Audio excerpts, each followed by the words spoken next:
mendengarkan penjelasan dari jawaban kami. Nah teman-teman, kalian tahu tidak apa itu sel elektrokimia?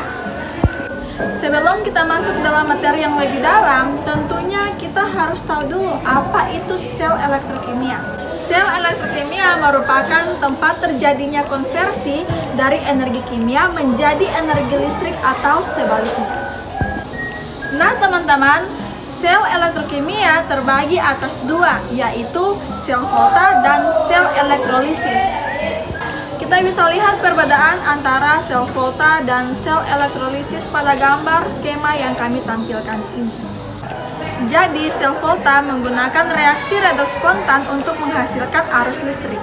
Sedangkan sel elektrolisis melibatkan reaksi redoks yang tidak spontan dan memerlukan sumber listrik. Itulah perbedaan antara sel volta dan sel elektrolisis. Nah teman-teman, tetapi di saat ini kami hanya menjelaskan materi mengenai sel volta. Jadi sekarang saya akan menjelaskan tentang sel volta. Sel volta merupakan sel elektrokimia di mana energi kimia dari reaksi redoks spontan diubah menjadi energi listrik. Berikut gambar rangkaian sel volta yang akan kami tampilkan. Dari gambar tersebut terdapat bagian-bagian dari sel volta, yaitu elektroda, voltmeter, elektrolit, kawat yang menghubungkan elektroda, dan jembatan garam. Masing-masing dari bagian tersebut memiliki fungsi sebagai berikut. Elektroda terbagi atas dua bagian, yaitu anoda yang memiliki fungsi sebagai tempat terjadinya reaksi oksidasi. Anoda menghasilkan elektron dan bermuatan negatif. Yang kedua, katoda, yakni elektroda yang berfungsi sebagai tempat terjadinya reaksi reduksi. Katoda mengambil elektron dan bermuatan positif. Yang kedua, voltmeter berfungsi sebagai alat pengukur arus listrik yang mengalir. Tiga, elektrolit, yaitu zat yang dapat menghantarkan arus listrik. Yang keempat, kawat atau rangkaian luar berfungsi menghubungkan anoda ke katoda. Dan yang kelima, jembatan garam atau rangkaian dalam yang berfungsi sebagai penetral muatan ion-ion pada katoda dan anoda. Kita akan masuk dalam kegiatan 2. Pada gambar tersebut dijelaskan dalam reaksi tersebut Cu mereduksi ion Ag+ menjadi logam Ag dan ion Ag+ mengoksidasi logam Cu menjadi ion Cu2+. Dalam proses itu ion Cu2+ mengambil alih tempat ion Ag+ dalam larutan. Hal ini menunjukkan bahwa logam Cu lebih mudah melepaskan elektron daripada logam Ag. Terus berdasarkan deret volta, logam Ag ini berada di sebelah kanan, dan sedangkan logam Cu berada di sebelah kiri.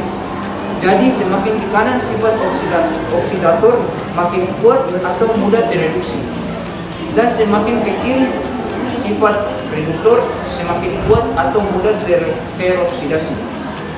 Kita akan masuk dalam soal berdasarkan gambar di atas. Yang A, reaksi apakah yang terjadi pada logam Ag? Kenapa demikian? Reaksi yang terjadi pada logam Ag adalah reaksi reduksi, karena pada logam Ag terjadi penyerapan satu elektron saja. Terus yang B, tuliskan reaksi yang terjadi pada logam Ag. Reaksi pada logam Ag sama dengan Ag+ ditambah dengan elektron menghasilkan Ag. Terus yang C, reaksi apakah yang terjadi pada logam Cu? Kenapa demikian? Reaksi yang terjadi pada logam Cu adalah reaksi oksidasi, karena pada logam Cu terjadi pelepasan dua elektron. Jadi pada reaksi logam Cu ini dia melepaskan dua elektron. Terus pada logam Ag ini hanya menyerap satu elektron. Dia menyerap satu elektron dari pelepasan dua elektron dari reaksi dari logam Cu ini. Jadi logam Cu ini melepaskan dua elektron, tetapi logam Ag ini hanya menyerap satu elektron saja. Baik, di sini kita bisa lihat ada 3 gambar yang memiliki logam. Kita akan mencari atau menganalisis yang mana katoda dan mana arus listrik yang menghasilkan anoda. Yang menjadi anoda adalah Al. Di sini kenapa yang menjadi anoda adalah Al? Bisa kita lihat di dalam volta Al dia berada di posisi yang semakin ke kiri. Itu berarti dia mudah untuk teroksidasi. Sedangkan CO dia berada di semakin ke kanan. Itu berarti dia itu mudah terreduksi. Begitu dengan Cu. Cu berada semakin ke kiri. Itu berarti dia mudah untuk teroksidasi. Sedangkan Mg dia berada di tempat kanan. Itu berarti dia mudah untuk terreduksi. Terakhir ada Ag. Ag tempatnya semakin ke kiri, itu berarti dia mudah untuk teroksidasi. Sedangkan PT dia tempatnya semakin ke kanan, itu berarti dia hanya bisa terreduksi. Logam yang menjadi anoda adalah Al, Cu, dan Ag. Sedangkan yang menjadi katoda adalah Co, Mg, dan PT. Nah teman-teman, perhatikan skema yang ada pada gambar ini. Di sini ada anode dan juga katode. Anode ini mengalami oksidasi dan melepaskan elektron, sedangkan katode mengalami reduksi dan menerima elektron. Nah teman-teman, kita bisa lihat pada gambar ini. Di dalam gambar ini ada garis satu seperti ini. Garis ini disebut sebagai batas fase. Terus garis dua yang seperti ini disebut sebagai jembatan garam. Dan tanda yang seperti tanda koma ini disebut sebagai pemisahan spesies dalam fase yang sama. Terus PT ini merupakan elektrode inert. Nah teman-teman, berikut ini merupakan reaksi ZN dalam bentuk solid ditambah dengan 2 Ag+ dalam bentuk Aki menghasilkan ZN2+ dalam bentuk Aki ditambah dengan 2 Ag dalam bentuk solid atau sulfat. Jadi dari reaksi ini dapat kita tuliskan notasi sel voltanya. Nah, notasi sel volta ini kita tuliskan Zn dalam bentuk solid kita batasi dengan batas fase, yaitu Zn dalam bentuk solid dibatasi dengan batas fase Zn2+ diambil dari sini. Jadi dari sini diambil dengan Zn2+ dalam bentuk Ag. Terus dibatasi dengan jembatan garam. Ini sebelah kiri dan ini sebelah kanan. Terus ini 2 Ag+ diturunkan dalam bentuk Ag dibatasi dengan batas fase 2 Ag dalam bentuk solid atau sulfat. Jadi kalau dalam penulisan notasi sel volta dari Zn dengan Zn2+, terus 2 Ag+ dengan 2 Ag. Nah teman-teman, dalam reaksi yang kedua ini adalah reaksi CD dalam bentuk solid atau sulfat ditambah dengan 2H+ dalam bentuk Aki menghasilkan CD2+ dalam bentuk Aki ditambah dengan H2 dalam bentuk gas. Nah, kemudian dari reaksi ini kita dapat tuliskan notasi sel voltanya. CD dalam bentuk solid, CD2+ dalam bentuk Aki, 2H+ dalam bentuk Aki, H2S dan juga elektrode inert. Sekian dan terima kasih.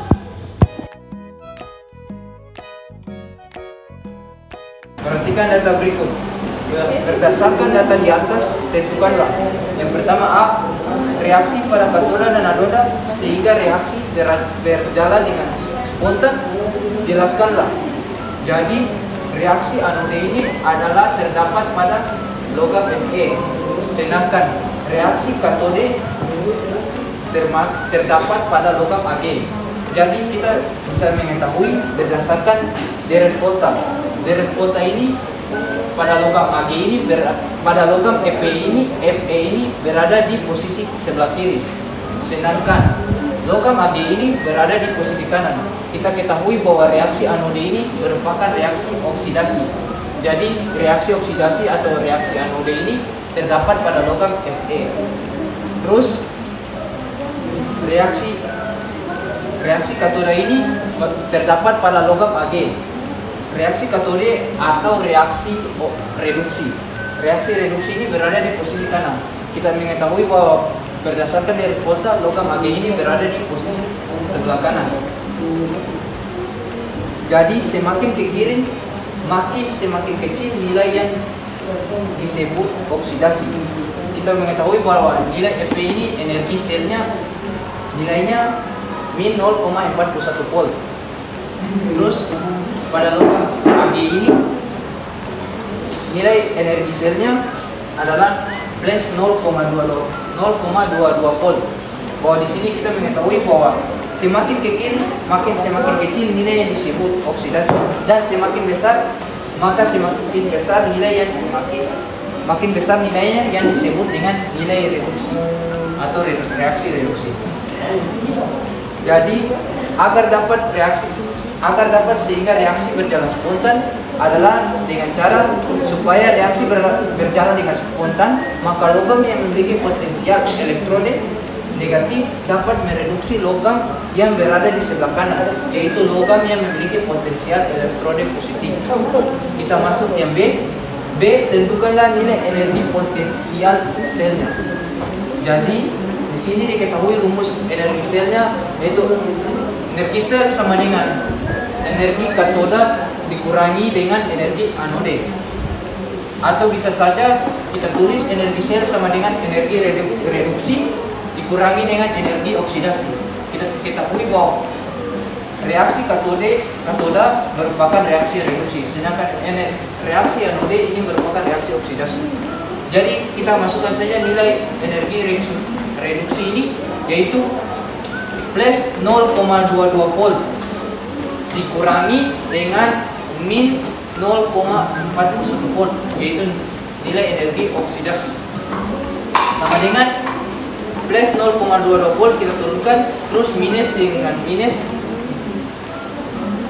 berhadapan, jadi negatif dikali negatif hasilnya positif. Jadi kita di sini jadi positif, jadi ditambah dengan 0,41 volt, hasilnya plus 0,22 volt ditambah dengan 0,41 volt, hasilnya sama dengan plus 0,63. Sini kita sudah ketahui. Bisa juga dengan kita mencari jalan yang berikutnya, yaitu anode dan katoda. Yaitu di sini anode sama dengan anode Fe menghasilkan Fe2+ ditambah dengan 2 elektron. Nilai energi selnya adalah sama dengan 0,41 volt. Di sini kita ubah dari nilai min yang didapat nilai reaksi anode pada Fe ini kan min, jadi kita ubah ke plus, jadi plus 0,41 volt.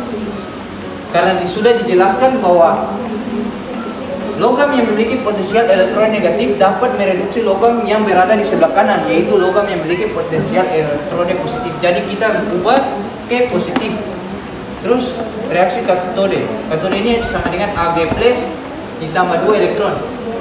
Di sini kan kita ketahui bahwa yang pertama nilai Ag+ itu kan hanya satu elektron, tetapi di nilai katode ini pada logam Fe ini kan 2 elektron. Jadi kita harus menyamakan dengan 2 elektron. Jadi di sini harus 2 elektron. Jadi di sini Ag+ tambah 2 elektron menghasilkan Ag. Terus nilai energi selnya yaitu plus 0,22 volt. Kita turunkan saja.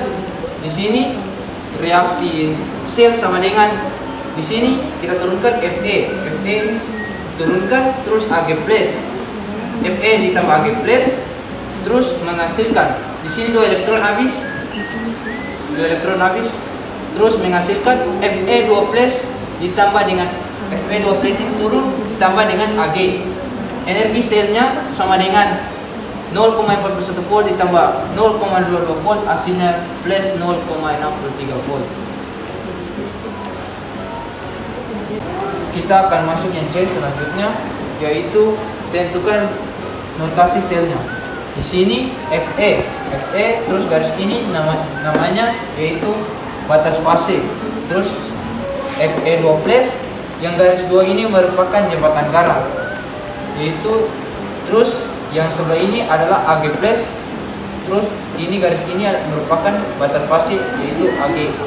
Jadi di sini kita pisahkan. Di sini kan merupakan logam Fe dan Fe2+ ini termasuk dalam reaksi anoda atau reaksi oksidasi. Terus di sebelah jembatan garam yaitu reaksi katoda atau reaksi reduksi. reaksi reduksi atau reaksi katoda ini merupakan di sini logam Ag+ dan logam Ag. Sekian dan terima kasih. Baik, di sini saya akan menjelaskan tentang latihan soal nomor 2, yaitu diketahui data potensial reduksi standar adalah Zn 2+ tambah 2E menghasilkan Zn, dan E potensialnya adalah min 0,76. Notasi sel yang dapat berlangsung secara spontan adalah E. Bagaimana bisa mendapat E? Karena sesuai dari volta, Mg berada di sebelah kiri Cu. Jadi Mg lebih mudah teroksidasi dibanding Cu. Nah, dilihat juga dari nilai Mg yaitu min 2,38 volt, sedangkan Cu itu min E plus 0,34, yang artinya Mg lebih kecil sebagai anoda dan Cu yang lebih besar sebagai katoda, yang dapat berlangsung secara spontan. Demikian penjelasan dari kelompok kami mengenai sel elektronik.